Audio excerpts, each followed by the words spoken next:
Come on. On time. 2 trillion thoughts. With Griff. Let's go. 2 trillion thoughts. He's got thoughts from the west side. Take it all the way to the east side. Everybody can feel the vibe. Now say 2 trillion thoughts, baby. Nephew, what's cracking? Let's talk about it. Gotta talk about it. Let's think about it. Think about it. 2 trillion thoughts, baby. Hey, what's happening, y'all? It's your boy Griff. It is Thursday, 2 trillion thoughts. You know how we get down. Today is very special. I don't want to do a lot in the beginning. I just want to go right into it. My very, very special guest is from the group Take 6, and y'all gonna love him. Khristian Dentley. Peep him out. Ladies and gentlemen, I told you I had somebody very important.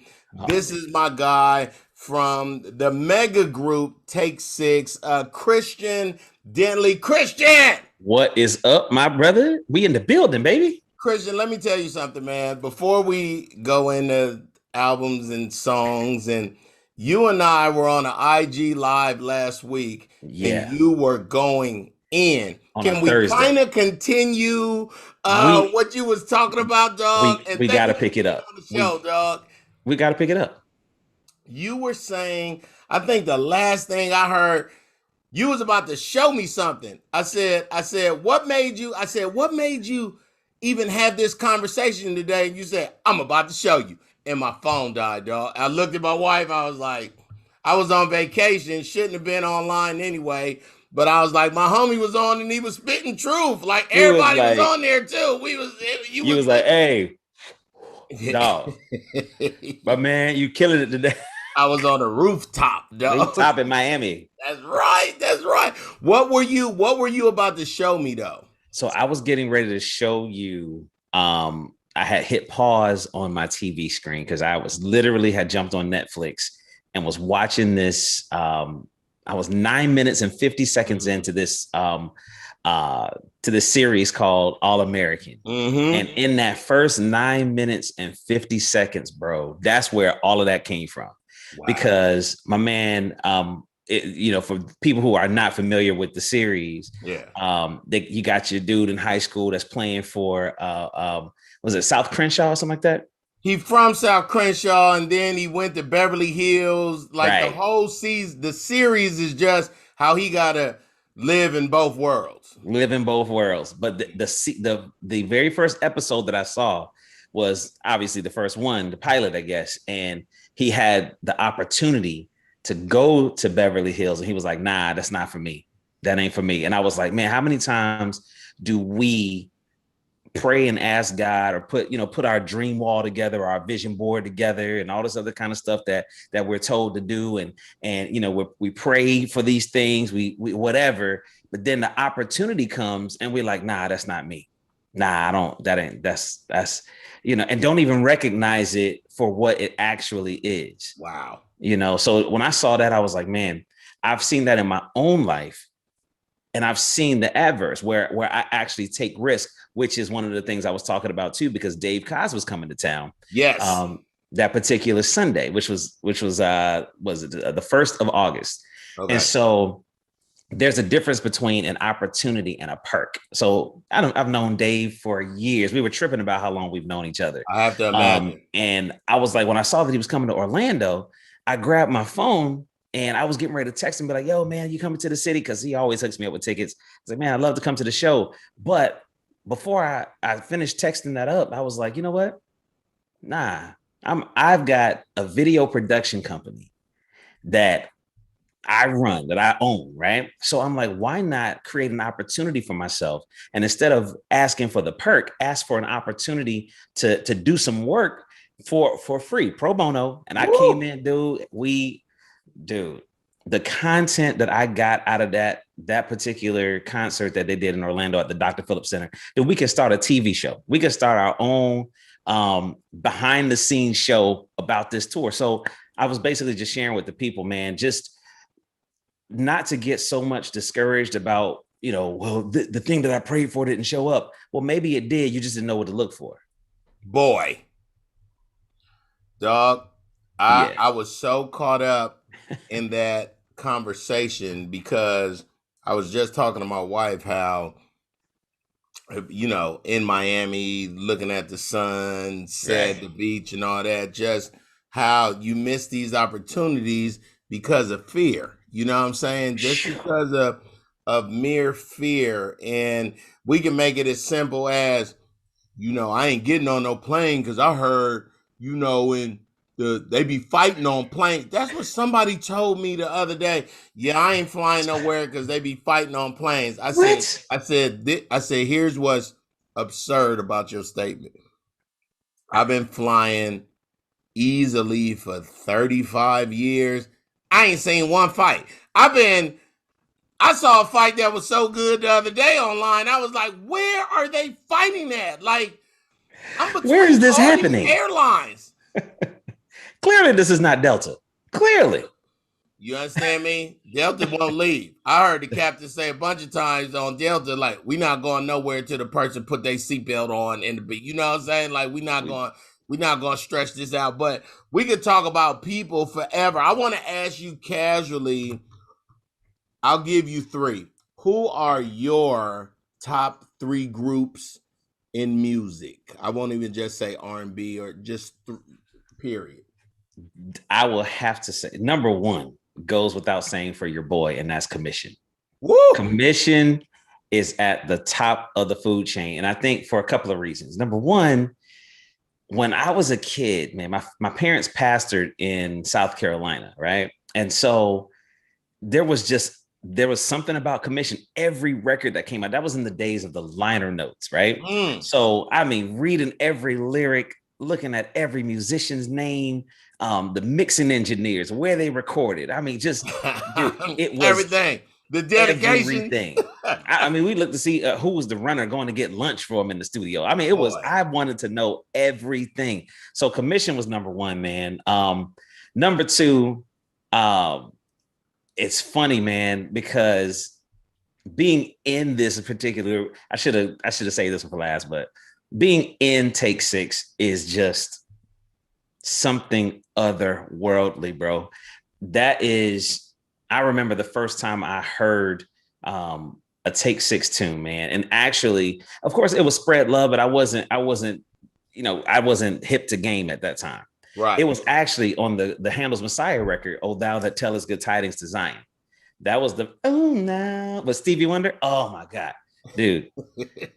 From the moment I heard that, I had to find out who these dudes were, man. Take Six is, I mean, just the top of the food chain. And the fact that I'm in this group, it's a trip, bro. I was talking to a buddy of mine this morning. I was like, man, I'm one of six, which means most people don't even know my name, which is great.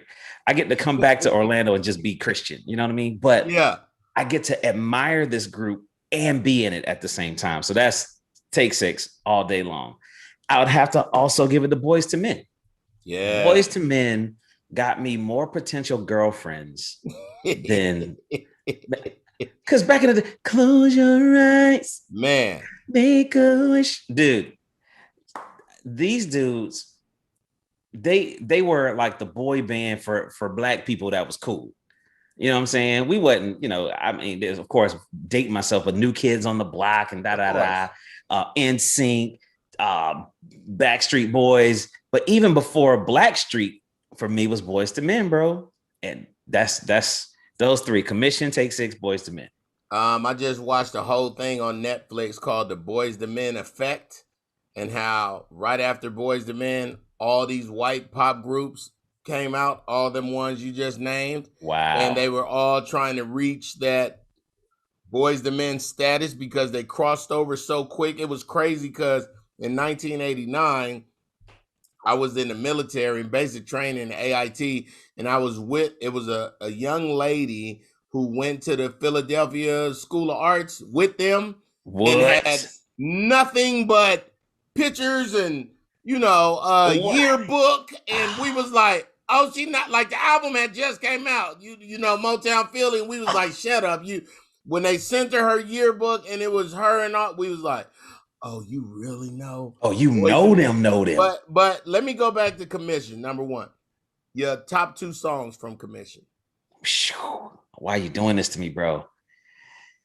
Oh, man. Everlasting Love is that heat. Bro, there was something about Everlasting Love that it made it okay for me to love sexy gospel music.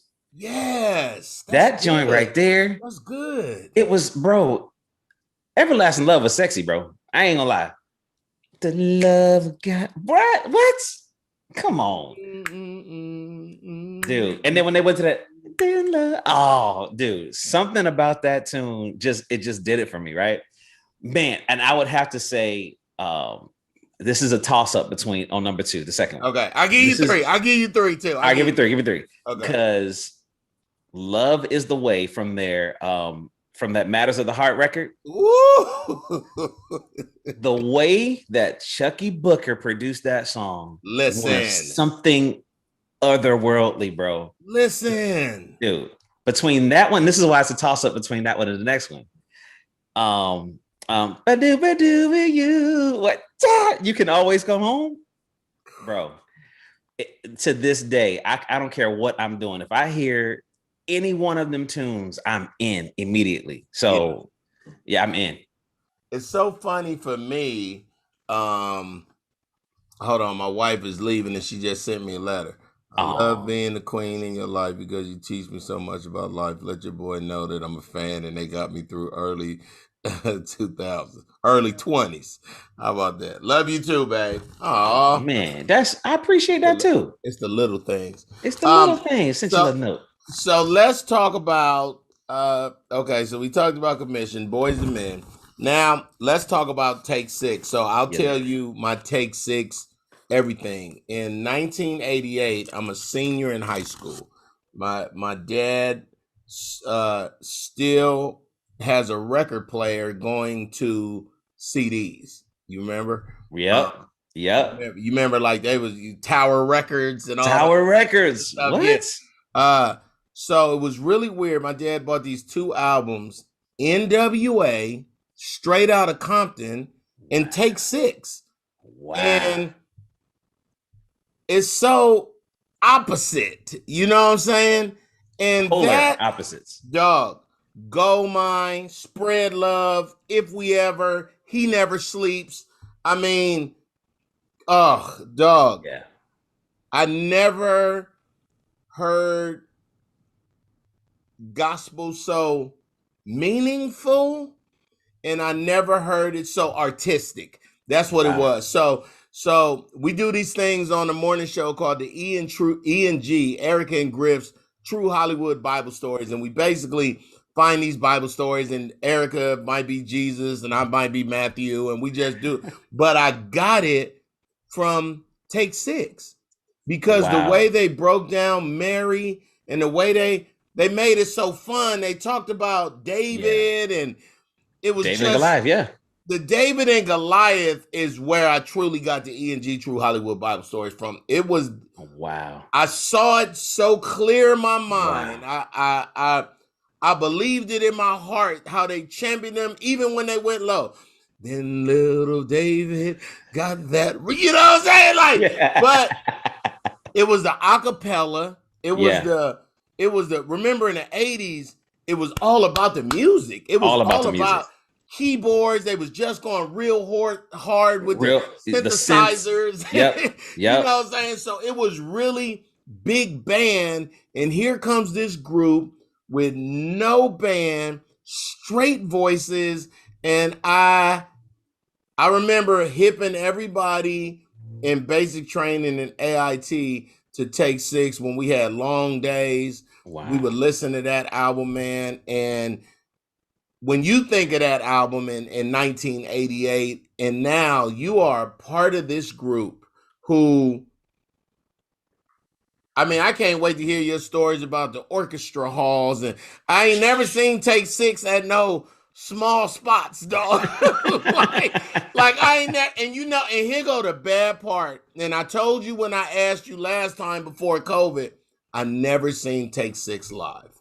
Man, I never. We were this close. Oh, you coming though? I got you. I know somebody that can get you in. Legit. How about that? Oh, you know what? We're gonna be maybe I might use that instead of a ticket. Maybe I might have me some. You know what I'm saying? So come on, opportunities. Khristian, take 6, dog. I want to know how long you were singing to when somebody called you from Take 6 in 2010 or Bro, 2011 and said, we need you to be part of, I mean, Jesus. It's like, I don't know. Go ahead, dog. dude, let me tell I'm you a this fan now. this story. I'm I'm fanning letting the out people right now, dog. I'm gonna let the people know immediately that this is everything I'm about to tell you is a true story. It's gonna sound ridiculous, but everything I'm telling you is true. So I was graduating from high school in the year 2000, believe it or not. And so that particular year, this crazy concert tour came to what was at the time known as the Sunrise Musical Theater, which is now Pastor Henry Fernandez Church in Fort Lauderdale. So it was Take 6, Fred Hammond, Yolanda Adams, and Dawkins and Dawkins. Oh my God, bro, man, bro. And that's when the Focus record came out from Dawkins and Dawkins. That was Pages of Life for Fred. Bro, Woo! this was insane. Now, so my dad had started a church in Fort Lauderdale, not a couple of, maybe the year before. And so I knew we didn't have the finances on hand for me to go to the show. But this lady who worked for BMG, like the distribution company, had given my mom a shirt, a Fred Hammond shirt, because they were good friends. So we'd always get the records that came out, the Verity records that came out, of course, before they came out, right? So yeah. Those who don't know who Verity is, Verity is gospel music. Verity is gospel. You got Word and you got Verity. Verity is the Suge Knight. Okay, I won't say that. Go. Go ahead, dog. It's Suge Knight, dog. So I had a Fred Hammond shirt, the Pages of Life shirt. So I put that shirt on and went to the theater super early in the morning, right? So I'm sitting in the parking lot on a Saturday morning just by myself with this shirt on, and I'm just waiting in the parking lot to wait till somebody shows up. Well, some cars pull up and all these dudes get out, and these are the workers. These are the guys who are the union guys. They see my shirt and thought I was with Fred. To people. The people setting up the stage and all. They the ones that like literally set the stage up, get the speakers hung, and all this other kind of stuff before the concert happens. Yeah. This is even before the artists get there and their sound people. Yeah. Way before. That's how early he is, y'all. That's what he's trying to tell y'all. That's how early your boy was. Been to a concert 3 hours early. The speakers is already up. Right. Speakers wasn't even up. Right. I was in the parking lot with my little shirt on, So they see my shirt and think I'm with Fred. So they're like, "Oh man, we're sorry we're late. Got hung up in traffic, whatever. You want to come inside?" And it's like, yeah, indeed, yeah. So I go inside. Again, we're talking about opportunities, bro. Yes. I'm telling you, true story. So I go inside with these guys. We having a little continental breakfast, little danishes and stuff or whatever. So one of the workers, well, the bay door opens up at the back of the state at the arena, right? One of the guys, so they're bringing all the backline, all the keyboards, all the drums, all everything. They're bringing all that stuff in. One of the workers looks at me and says, "Hey, how do you want us to set up this stuff?" I say to the dude, without even thinking, Griff, I say, "Did we send a fax? Is there a fax? Did we send a fax?" Buddy goes and checks the fax machine, and the writer is on the fax machine. You are lying, brother. Me, Khristian. I told you. So good. Come on. The writer is on the fax machine. So when he comes to me with this sheet of paper, so I'm a musician already. So I know. Oh, so you understand. Explain what's on the writer and that. Yeah. So here's what the writer is. The writer is what tells the people that are setting up the equipment where they want the keyboards, which keyboard goes where, how to plug them in, all of that kind of stuff. It's literally all of where the mics are going to be placed for the background, for the this. So as a musician already, I know what I'm looking at. So I'm looking at this whole situation, and it's not foreign to me. So now I'm calling the shots. And I'm telling the guys, like, "All right, cool. You take this over there. We need 3 of these over there." I just went into this whole other space, bro. Yes. I went into this whole other space. I'm running it. I'm running the show. I'm like, "Hey, put that down. No, we need 3. 3 over here." Okay, good. All right, we got these. Just running it, right? So while I'm doing that, the backstage door opens up and Fred's band walks in. So now remember, I've been reading liner notes for years. So we talking Noel Hall, Marvin McQuitty, Terrence Palmer, Eric Reed was there. All of these dudes, Darius Finchers, everybody. Big Time. Yeah. These are my dude. This is heaven's band for me. Well, they see me working with those guys, the union workers, but they see my shirt. So they think I'm a worker who's also a fan. So they're like, oh man, we got mad love for you, bro. You want to have lunch with us? I was like, indeed. I left them workers right there and went to have lunch with the band. Yes. Yes, sir. Dude, so this is, and how old are you? Dude, I'm 16. I'm 16 at the time. Yeah. Dude. So I'm loving every moment of this. I'm living in this space. So I told the band, they thought it was just hilarious. So they were like, oh man, you hang out with us. So one of the band members, Darius Finchers, who was Fred's nephew that plays percussion, he was like, hey man, can you run me back to the hotel? I was like, sure, I got a whip, man. I can run you back. We get to that same stage door. Before we open it, it opens up and Take 6 walks in. And I'm now like, dude, it was like the sunlight was behind him. It was just like, oh, just like, yeah.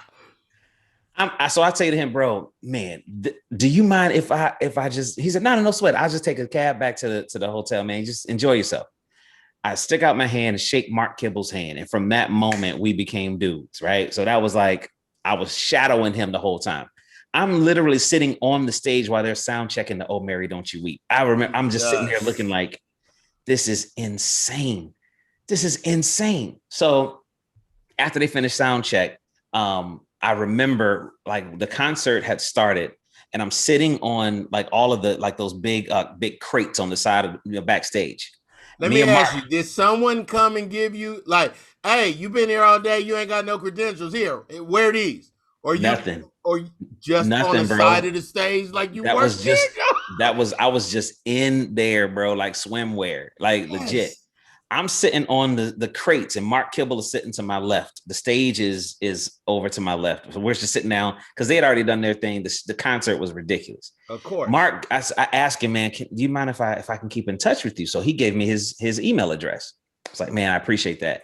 Fred walks by and Mark looks at me and says, that's going to be you one day, man. That's going to be you one day.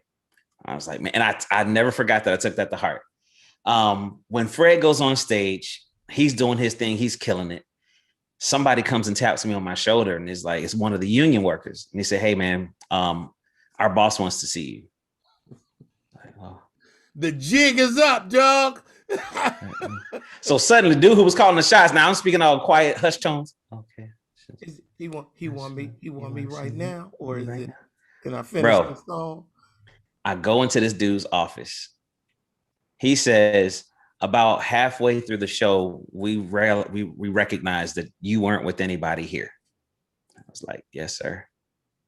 He said, but since Florida is a right to work state, by law, we have to pay you for the work that you did. Khristian, stop this story right now, dog. I'm telling you, dog. Stop this story, dog. I told you. You was a little boy with a Fred Hammond shirt that you got a promo shirt.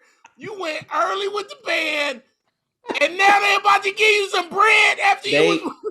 Bro, I snuck in the joint, helped run the thing, had breakfast, lunch, and dinner at the spot. Jesus. Got Mark Kibble's email address, and now they got to write me a check for $300 and something because of Florida laws. Khristian, you are my hero right now, dog. Timing. It's the timing, bro. It's the timing. Because even if he would have kicked you out right there and you'd have been like, all right, then I got Mark Kibble. I did everything. And you got paid. Wow. And I got paid, bro. Jesus. It was the most unreal. I could not wait to get home and tell my dad this story. It was amazing because, and that was my first real, me personally, that was my first opportunity, my first steps of faith. That was my faith walk right there. And from that day to this, bro, literally, when I got home Sunday night from the Dave Koz concert that was here in Orlando, I took the lanyard off my neck and the thing said all access pass. And I thought back, dude, it was 21 years ago when I was sneaking into basically a show. Now there's a pass waiting for me when I get there. There's a parking spot waiting for me when I get there. Not because I'm in the show, because I wasn't in the show 21 years ago. I wasn't in the show Sunday, but the opportunity to step out in faith was present, bro. And I live in that space. I live in that space. Khristian, what? Yeah, bro. Made you go there that morning? I mean, besides, like, what said? Because I'm big on timing. I can't even tell you all the times that I'll give you my most recent. Yeah. Are coming back from Miami and Atlanta. It was horrible rain and thunder in Dallas, so we sat at the airport for a couple hours, and they closed the baggage claim. Nobody got their bags. Flights was getting canceled. So I was like, babe, let's just go home. I come back 3 hours later, drive, park, go upstairs, pass now the most ridiculous line in customer service history because everybody missing flights and got to change. Dog, I walked to the baggage claim where I left baggage claim number 15 when I could see the baggage claim and walk 3 steps closer, both my suitcases came out. See what I'm saying? I took my suitcases, dog. I walked past people who all was like, we been like, dog, I was in and out the airport in 7 minutes, dog. Like, see what I'm saying? Timing. What made you say today, I got my t-shirt, they here tomorrow, I'm going? All right, so because it starts at an early age. This is not something right. practice that you can learn later. Of course, you can learn it later in years, but I was a teenager. I was a kid, dog. I snuck into the Rose Bowl when I was 6 and had all these friends, and we was like, we're going to walk from Altadena, sneaking. And by the time we got there, it was probably 2-mile walk. It felt like 40 for kids. Right. Everybody flaked on me. I got there. I pretended like I was crying to the security and said, I can't find my mommy. He let me in. He said, you know where she at? I said, I do. On that day, USC was blowing out Michigan, and I became a Michigan fan because all the Michigan people were saying, go blue, little boy, and they would give me beads. Go blue, and they would I had Michigan stuff for 2 years, but I knew then at such an early age, it's possible. You just got to believe. What made you? You know what? Now that you say that, there's an infamous story in my family about me when I was a kid. We were living in Spartanburg, South Carolina. In fact, my little sister wasn't even here yet. So I had to have been maybe 3 or 4 years old. Sitting on this tree stump, because they cut the tree down in the front yard. And me and my brother sitting on the stump. These 2 older white ladies come walking down the street. The story goes that I say to the ladies, do you have any candy? They say, no, sir, no, little boy, we don't have any candy. I said, do you have any gum? They say, no, we don't have any gum. Then I said, well, do you have any money? It was like, at that point, the reason why we know about the story, because at that point, when I asked them for money, they took me by the hand and walked me up to the front door, knocked on the door, and told my parents the whole story. There was no fear for me asking for what I wanted. And you went through all of them till they said no, didn't hurt your feelings. No, didn't hurt my feelings. The story about not telemarketers, but these you know how people call you and they're like, hey, we got a vacation for you. You pay 50 cents and you can stay at the Ritz-Carlton for 7 days. You just gotta listen to this. Just give us. You can say no. Yeah, it's okay to say no. Well, you're still gonna get your VCR anyway. Yeah. So they have been trained. I talked to one of the ladies. I just kept saying no. I was like, how is it possible that this doesn't faze you? They have been trained that the first 20 no's mean absolutely nothing. The first 20 no's mean absolutely nothing. So when y'all go to these Westgate resorts and all those other kinds of, the first 20 no's mean nothing. They don't even hear it until after 21 no's. So for me, I wasn't taking no for an answer. There's a scripture about, and I'm answering your question in a long way. There's a story in the Bible, which is one of my absolute favorite stories in the Book of Kings. There was this city of God, or the city was besieged, right? And there was a famine in the city because the army of the Syrians had circled the city, right? And there were some lepers that were between the city and the army. And they said to themselves, why sit we here until we die? If we go into the city, there's a famine in the city, we'll die there. If we stay here, we're lepers, we'll die here. If we go into the camp of the Syrians, if they kill us, all we're going to do is die. But if they keep us alive, at least they feed their prisoners, right? So they start walking towards the camp of the Syrians, and God caused their footsteps to become like chariots and stuff. So when they got to the camp of the Syrians, everybody was gone. They left their horses. You scared when you leave your transportation. You just run. Yeah. Like, pow, pow. You got a car. You got a car, dog. You running patterns, dog. You running, you zigzag. They left their chariots, everything was there. So the thing that always mesmerized me about that story is this one simple thing. Nowhere in that story, dog, did God tell them to go anywhere. God didn't say nothing. They made a decision to move. So when they made a decision, God partnered with them with their decision to make sure that the promise that he made through the prophet in the city was good. So my thing is, why am I going to wait for somebody to give me permission to be great? Why am I going to wait for somebody to give me permission to excel? Why am I going to wait for somebody to give me permission to start this business and be successful? I'm going to move. It's like playing football, dog. Right. No receiver runs to one spot and is like, I'm open. Right. Open. What are you talking about? Get out of here. You gotta run the pattern, bro. And for me, going to that theater early that morning, I can't even it wasn't that God told me to do it. Some people are like, and I had a dream. My God, hold on, let me get close to my mic. My God, today, listen, I had a dream, and in the middle of the night, you better use that pastor voice, though. In the night season, sometimes God will speak to you in the night season.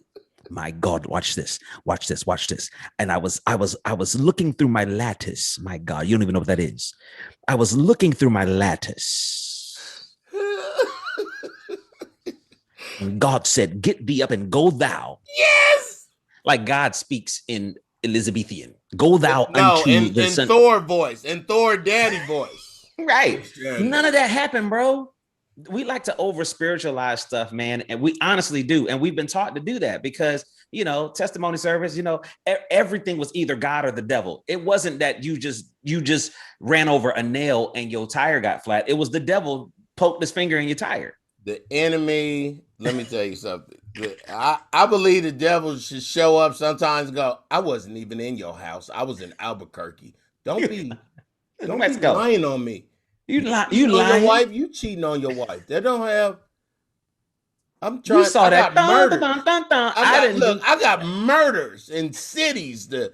Nobody got no time to make you cheat on your wife. I mean, he like who? What? I did what? And so, let's stop right there. Were you taught very Kojic? Were you taught like nails is dressed jeans or like Erica Campbell was brought up very Kojic, so she taught me about this Kojic world that was, when you look back on it now, was very hard on women. Yeah. And kind of mean. Like I mean, that's the nicest way I could say it. Not all of them, but overall, the culture was away, and they didn't, you know what I'm saying? Like, man, I did a Kojic church one time, and that's probably the worst I did comedy. I just you bombed that night, dog. I just felt like nothing was hitting, dog. Like, I felt like everybody was going like this. You should have said. Now they laughed at that at the AG church. I said everything. How y'all feeling? All the people with thumbs make some noise. They was just. It was everybody with finger. Who came out of a mama? Where are my mama comer outers at?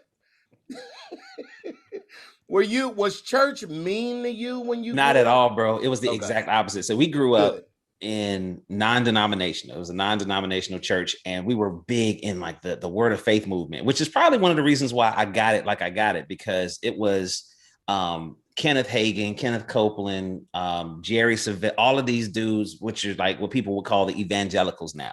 But then, of course, you got Fred Price, all of these jokers, Creflo Dollar. So we didn't have the rules and regulations that like a Kojic had. So women could wear jewelry, makeup, jeans, whatever. Just don't come in the house naked, amen. Cover thy nakedness. But I mean, is she naked? If you're looking at somebody's ankles and like, what them ankles, dog? No, that wasn't us. Your whole nasty lust off on some ankles, on some ankle meat, dog. You nasty, dog. Bruh, you need to lay on the altar. On the altar. You need to like sleep there. They could be literally, a woman can be wearing a bed sheet, and that's not going to stop a lustful spirit from of course seeing what he can see. I say the same thing. You could be all the way dressed to the ground, and somebody gonna say, "Look at that little bit of shoulder meat coming." That's it. Just a little bit of shoulder meat. You can literally be dressed in one of them darn those the iron, like a knight. You could be looking like a knight, and somebody say, "Hey, it's a girl in there." You be like, what? You lift your thing and go, what? Let me see her teeth. What them teeth, boy? Lick upon them teeth. It's gonna be what it's gonna be. So that wasn't us, man. We didn't grow up like that. So it's weird for me. Hold up. I feel a night spirit. There are knights amongst us. Listen, and David went into the camp and watch this. My God, today, when he went into the camp. Nah, man. That's not me, man. And so that's one of the reasons why church sounded fun to you. Church sounded fun hearing it from you.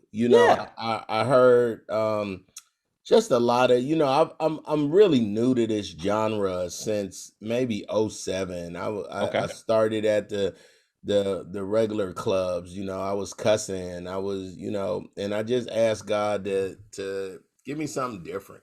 Like, and if comedy isn't what you want me to do for the kingdom, what can I do? And he was like, oh no, you definitely doing comedy. I just need you to spin it a different way. And, being in this, I had a pastor,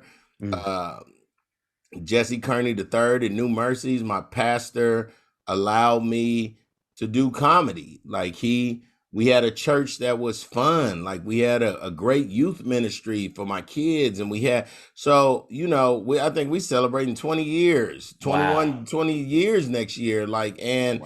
Just, I no church hurt, I don't know. Like people say, all churches. And I when people say all, like women, all men say, I say, now, did all men say that? Like 3.5 billion men? Or did the 9 or 11 men in your life say that? Exactly. Because all is a lot. That's a lot. Now, all is a lot. All is a lot. All women are just the slutty ones, them 19 that you saw in your life. You know what I'm saying? Like, so you can't say all churches and all pastors, and because really, I just ask people, do you know all pastors or do you know 3? They know 3. What I mean? You can't know all pastors. So the pastors that let you down. It's all good. Go to another church. That's all you got to do. That's all you got to do. It's like that's like saying, all cars get in wrecks. I bet you'll get into another one.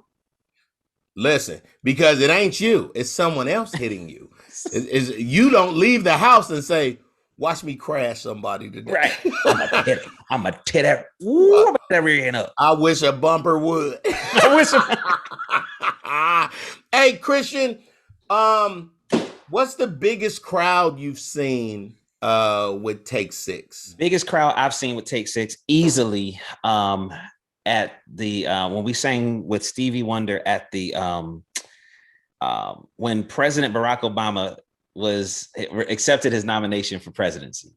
In Denver. Night in Denver. We were in Denver. No, it's funny. I left Denver. I was there for a morning show boot camp the week before. So the whole city was all these signs and Obama, and not like the city was crazy, but you was there. Did they do it at Where the Broncos play? It was Mile High, bro. We were at Mile High.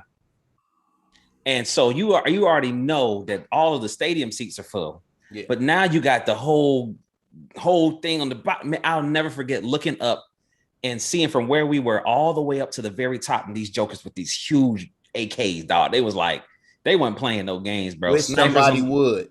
I wish a bumper would. Yeah, man. So that was insane. That was when, all right, you know how you grow up and everybody goes, that whole, ladies and gentlemen, Khristian Dentley. That whole, I heard that like I had never heard it before. Wow. It was it moved me, bro. Yeah. It's like, this is the moment I've been waiting for all my life. I've been doing this silly sound, and here it is, and I'm associated with this sound. It was ridiculous. Now I'll be honest with you, the performance was horrible, but how come? It was horrible because we had to lip sync, man. Oh, we lip sync the whole time. I was like, how many songs did y'all do? We did the one, Fear Can't. And so we were with Stevie Wonder. Everybody's waiting for him to come out with Superstition or something. So he wrote this tune called Fear Can't Put Dreams to Sleep, which is a great tune. I love that tune. I still remember. Nobody knew it. Nobody knew the song. Him and his band knew it. That was it. Bro. So it was Take 6, Stevie Wonder, and a bunch of people that going like, okay, all right. We sang that one song. We got off the stage, and he goes, boom, boom, boom, boom, dun, dun, the crowd goes crazy. I'm like, now he want to be Stevie Wonder. But it was a moment, bro. And what's funny is right after that, bro, I'm backstage. Everybody is backstage, bro. Everybody's there. I have to imagine. And you're not just talking about entertainers. You're talking about all political figures, bro. Political figures. Movie. Jessica Alba walked up to me and was like, "Great job." I was like, "Uh huh." Jessica Alba. It was great. It was great. Really tiny in person, but anyway, my phone rings and it's Akintunde. That's my dude. Ak hit me because we were in Colombia because he's still there. He hit me. He was like, "Bro, did I just see you on my TV screen I was like, "Yep, you did." He was like, "Man, I want you to know I'm so proud of you." That was my first call after, like, as soon as that got off stage. That was crazy. That's so, man. So what I just heard, and it's funny, is your biggest experience. You're what you always dreamed of, the lights, the sound, and the worst performance ever. You know what I'm saying? Like, sometimes they go together. People don't understand. Sometimes, I'm gonna give you another one. This is my absolute. I was talking to Fred this morning, bro. This is my absolute most embarrassing moment in the history of my professional career. Love them. Come on. So we jump on this tour with him, the Festival of Praise 4. Oh, Textures absolutely. of a Man tour. Absolutely, yes. Our first date is in Alexandria, Louisiana, in this big stadium. So we're in the state.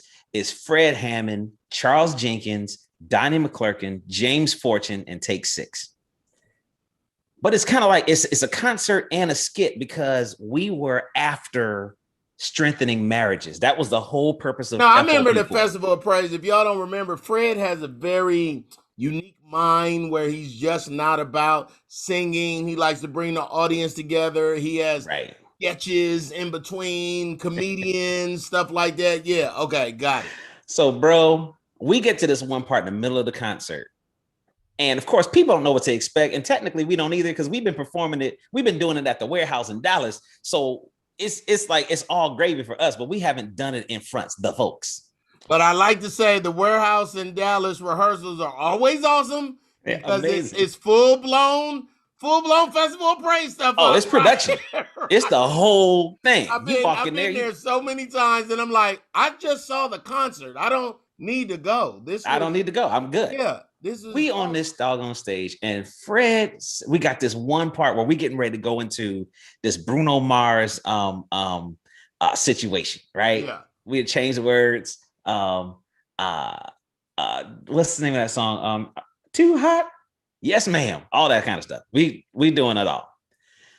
Fred has this one point at the very end of that where he has the spotlight hit the middle of the stage and I'm in the middle of the stage because he saw the Take 6 video on YouTube where I'm doing this whole Michael Jackson thing. Yes. So he's like, at this point of the song, all I want is the whole band to go to break. Everything goes black and the spotlight comes in the middle of the stage and you stand right there in your spot. And I'll have Mark McClary Jr., which is the drummer, killer. He's like, cat, cat, cat, cat. So I go into this whole full-blown Michael Jackson thing. You can tell that the good saints from Alexandria, Louisiana, felt a little uncomfortable in that moment. You had the whole pelvis thrust. Oh, dude, I was killing that. Was thing. MJ though? Oh, I was MJ that night. I'm like, listen, this is what I've been. Fred told me he wanted me to do this. I'm gonna do this thing. Listen. I'm a leg kicks, pelvic thrust, moonwalking. I'm doing it all. Out of the crowd, who is not cheering at the time, you hear this one lady from the right, stage right, and she says, "What about Jesus?" Bro, I look over because Fred is sitting on the halfway with the foot in the air. What about Jesus? I look over at Fred, who has now stood up from his seat and is walking off the stage. Oh, He left me, man. dog. He left me, dog. And I'm sitting there telling my, Khristian. all right. I just walked off. I just stopped and walked off. It was like, okay. We laughed about that this morning. I was like, you left me out there, dog. This is your idea. The lady talked about Jesus. I look around for some, yeah, you got it, KD. Nah, he leaving. Fred was like, nah, I don't want no parts of this. I don't know what he did out there. Dog. I was embarrassed, bro. Even as I look did back, you do it enough? So it didn't work in Alexandria, but did you do it at the next show? Nope. They took it all the way out. They took it all the way out. Dog, why do it be one person, dog? It'd be one person on your IG. It'd be one person in your comments. You can have 1,000 comments and one person say, "What about your big nose, though?" And then you be like, "Stupid person." And my nose, I mean, it's big, but so I got my granddaddy nose. I'ma breathe. Like exactly. It always be one dog. What about Jesus? She said, "What about Jesus?" In the middle of a full-blown Michael Jackson. And I know Fred, when you say dum, dum, I know how hard Fred go. He won it all. He won it all. What he won it all. Wait a minute. Did you have on high? I did not. I did not have on the black pants with the white socks with the black shoes. I did not. Okay. That's not your boy. Okay. It's not your boy. But that night, I'll never forget it. And what's cool about that is some people have experiences like that and be like, I ain't doing that kind of junk no more. Man, Fred, man, he left me out there. I laugh about it. It's hilarious to me. Of course. Because this is now I got this amazing story that I can tell people and we can laugh about it later. I think you mentioned church hurt, a little while ago. In fact, I'm working on a TV series called Church Hurt, where we're taking the two parties that are against each other and kind of having them come together and talk about it. I think that sometimes we take ourselves too seriously, man. We really do. And that's one of the ways that I'm able to get through the things that I get through in life is because, dude, it's hilarious to me.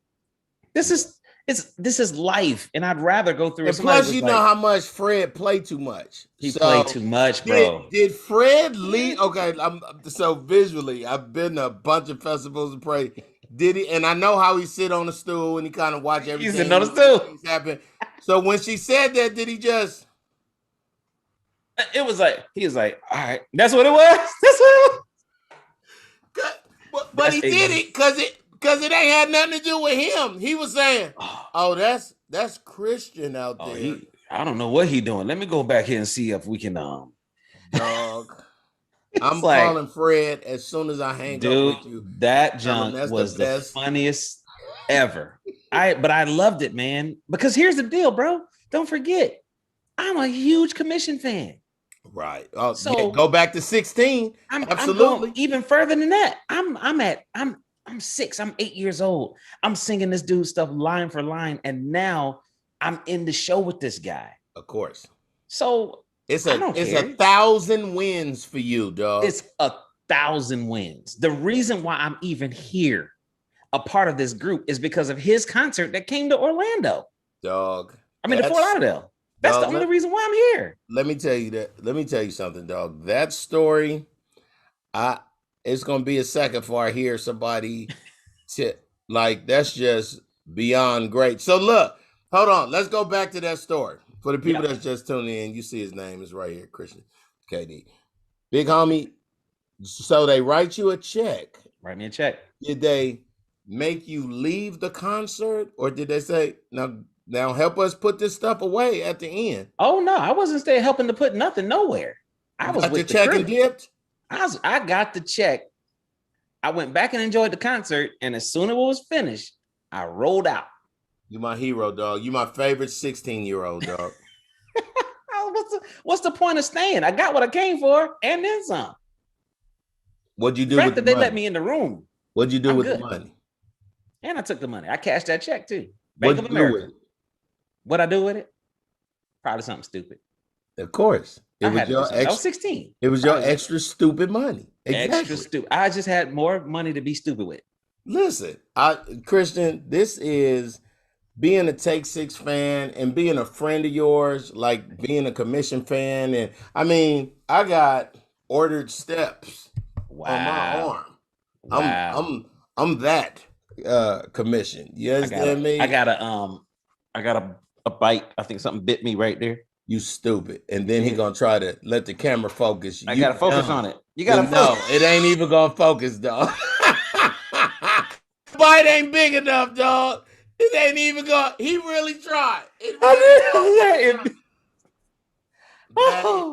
hilarious. When are y'all going on? So I think being on that IG with you last week, you were saying we were doing 125 or 150 dates a year. Which number was it? It was between 120 and 145. Okay, so let's just go low. Let's go low. 120. 120. 120 dates a year for the people that's watching is 10 shows a month. It's only 4 weeks in a month. It's only 30 days in a month. 31, 28 on them odd ones. Occasionally. But, dog, in the pandemic, y'all went down to none. We have 4 shows. 4, okay. 4, which to me is worse than none. Because it's like just enough to get you used to, all right, maybe we coming back. Nope. I think that's like losing basketball 128 to 127. Blow me out. Blow me out. Yeah, beat me 128 to 60, dog. Right, you know what I'm saying? Let me know I lost, dog, because this 128, 127 is haunting. I don't want it to come down to free throws. I wanted to be, man, listen, they took us out. Never had it. It was an off day for us. It's a better man won. The better man won. Are you watching the Olympics? I am watching the Olympics.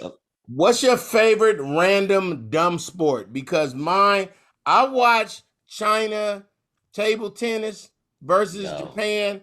So if you didn't know, China won 28 golds out of the last 32 Olympics from table tennis. Tokyo is hosting the Olympics and has never medaled for table tennis. China is the table tennis the whole world know. Bottom line, back to back. Tokyo beat them. It was what? The look on their face when China stood on that podium with the silver. And Japan had never medaled in that? It's China's sport. To me, that's the Olympics. Like, watching an Italian dude win 100. Like, that was cool. What else did I love the swimming because everybody was like, this is the first Michael Phelps list. And them boys all got 5-6 medals. You know what I'm saying? I appreciate the gymnastics, but I like rugby. I'm cool on the 3-on-3 basketball. What's one of your favorite ones that you found yourself watching? For whatever reason, it's the curling, bro. Dog, I'm a curling fan. It's the curling, man. Something about... Dog, I think I pulled something in my neck just now. God, dog. I'm not, dude. And the way they, yeah, and it's like this, they call it the sweepers, though. bro, that sport, I literally did something to my neck just now. That's crazy. That just goes to show you. Oh, when you started. Listen, I need the saints praying. My God, listen. Dog. I need the saints praying because tonight I need this neck. Amen. Dog. Yeah, brother. That curling, I still don't understand it to this day, but it's just how smooth it starts off. So yes, and then the form, the way they hold it like a bowler. I'm like, what am I watching right now? It's a very Canadian sport, but it was dope that the Americans won in 2016, won the gold. Are you excited about? I don't know if it's tonight or tomorrow. The USA men's basketball team takes on basically Luka. Brother, that's all. It's just Luka. It's just Luka. Now, do you know Slovenia, wherever he's from, never even been to the Olympics? That's crazy, bro. Dog, he's so good, dog. Here's the thing about the U.S. team, man. I think, because I was born in 1982, and I remember the Dream Team, the original, the Dream Team. I remember going to McDonald's in 1996 and like trying to collect all the cups, because they had all the Dream Team ball players on it, you know? And for me, the fact that the world has come up in the area of basketball is cool, but I want us to dominate and blow everybody out. That's really what I want. But basketball is my favorite sport. I love the NBA. Who's your team? Bro. You know what? I don't have a team. I live in Orlando, so we don't have a team. We ain't got no team. All them number one picks, dog, and they can't do nothing with them, dog. That's sad, dog. It's what? Did you see Steph Curry is the first person to get two $200 million deals? Dude. He just got his second one today, 204. He got one today? Today, $204 million. They just gave him one 3 or 4 years ago. They just gave him one. This dude ain't, wow. Let me tell you something. That joker right there is my guy. I'm so happy. I gotta meet him, man. I start wearing Under Armour just because of him. Listen, don't he make Under Armour cool? Dog, I can talk to you. Khristian, I like you, dog. Always have. Always had great conversations when I talked to you. Being on with you real quick on IG and my phone died, I was like, oh no, I gotta talk to him a long time. I know. Tell me about your love. I saw you put the thing on mute real quick to tell somebody, like my wife sent me something. Tell me about your love, dog. Let me tell you something about my love, bro. My first crush, this girl was my first crush when I was 5 years old. You are lying. This story, again, this is another true story. This was not totally uncommon, I don't think, but being in love with somebody when you 5, very uncommon, dog. My first crush, man. She was my first crush, where I remember because her dad and my dad met at a music store in Gaffney, South Carolina. So her dad pastored. Gaffney is where the peach is. You know about the giant peach, dog? That's you my dog, man. Yeah. You know about the giant peach. So we head into Haynes Music. We meet, her dad and my dad meet, and they become friends. Her dad pastors in Anderson, South Carolina. And at the time, my dad was pastoring in Spartanburg, South Carolina. That's where Zion Williamson is from. So maybe about an hour, 45 minutes, maybe between 45 minutes, an hour between the two. Every time we would go to their church, she's the pastor's daughter. And dude, I could not control the smile on my face. At 5, I'm giddy when I see her.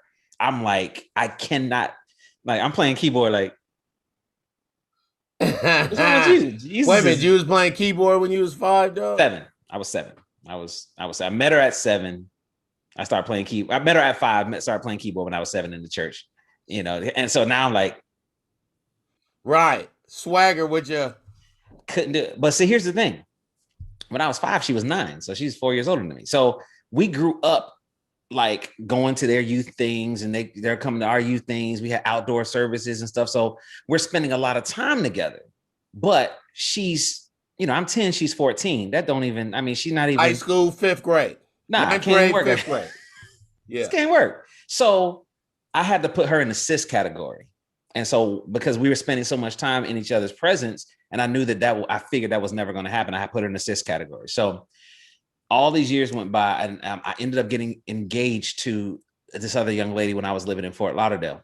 Okay. We go back. My dad has to preach at her dad's church. So go to her church. I'm already engaged or whatever. And so we take a picture together because there's a photographer at the church. Right before the dude takes the picture, he's like, "Oh, y'all make a good couple." She was like, "Nah, he didn't wait for me."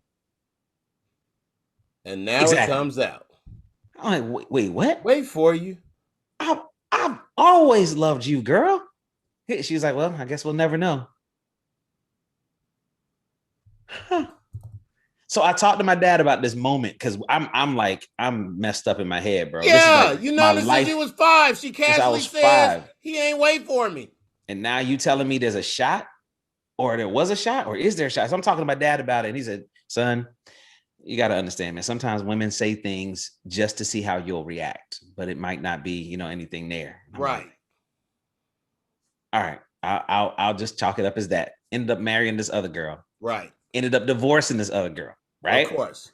So of course, you knew it was over when she said, "He ain't." We're gonna roll this dice. We're gonna curl this mug and see how many years we can last, because apparently there's another option, brother. This girl says to me, all right, so again, she's in the cis category. So I wasn't even that dude that's like, "Yo, what's up, Adrian?" Yeah, you know what I'm saying? I'm available. None of that. She was still my friend, dude, my friend, like legit friend, not even messing around with it. That's my friend. Yeah. So the day after Christmas, 2014, I think it's 2014. If I'm wrong, she'll probably run in here and be like, "Yeah, what's 2000?" But day after Christmas, 2014, I go back to South Carolina and we have lunch together. And she says to me, like, basically, I've always been into you. I've been into you since we went to the prom. I was like, "Oh, wait. Hold on. We didn't go to the prom. It was 3 of us. It was me, it was you, and it was my brother. So I thought that we went to the prom as, you know, family kind of thing. People. Right. You know what I'm saying? This wasn't even your senior prom. This was your junior prom. You know what I'm saying? So we, you know, I thought we was like, this is good people. She was like, "No, you forgot. You couldn't drive. So I had to ask your older brother to come because you couldn't drive." You forgot a whole situation, dog? She didn't tell me. And I was the only one who didn't know until that day. Oh, got it. I thought it was literally the 3 of us as brother and sister. We're just, you know, hey, she got 2 dates, you know, it's like, hey, we're her 2 brothers, you know, whatever. So when she said that, I was like, nah. Then she hit me with the, "Khristian, you can stay in denial all you want." When she said that, I was like, "You're serious, aren't you?" She was like, "Yeah."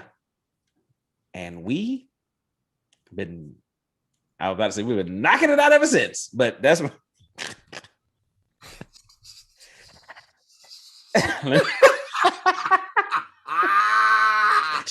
That's an awesome story, dog. I love it. That's my girl, man. Please tell her I said hello. I will. I'm so happy for you. It's so cool that God gives us 1,000 chances. We want 1,000, 2 and 3, just 1,000 of them, dog. Just too many to count.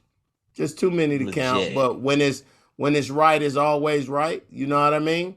Always right. Khristian, thank you for being an amazing man of God. Thank you for being obedient to the word, even with when you were 16, even with your Adrian, even with your, just, man, this is so inspiring. How can people follow you, my guy?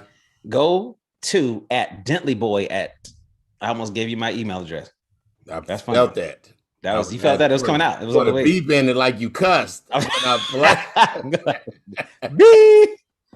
You can call me call the number on the screen. No. Yeah. DentleyBoy @DentleyBoy. Follow me on Instagram, Facebook. Instagram is my joint. I love Instagram for some reason. I'm rarely am I on Facebook. I just send it to Facebook from Instagram so people think I'm on Facebook.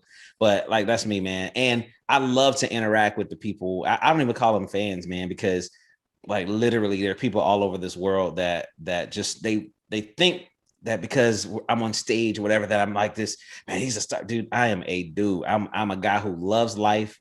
I love people. So I love interacting with folks, man. I love it. And just because you humble and downplaying it, dog, you are a member of Take Six. Stop it. You are not Tito Jackson or Randy or Marlon.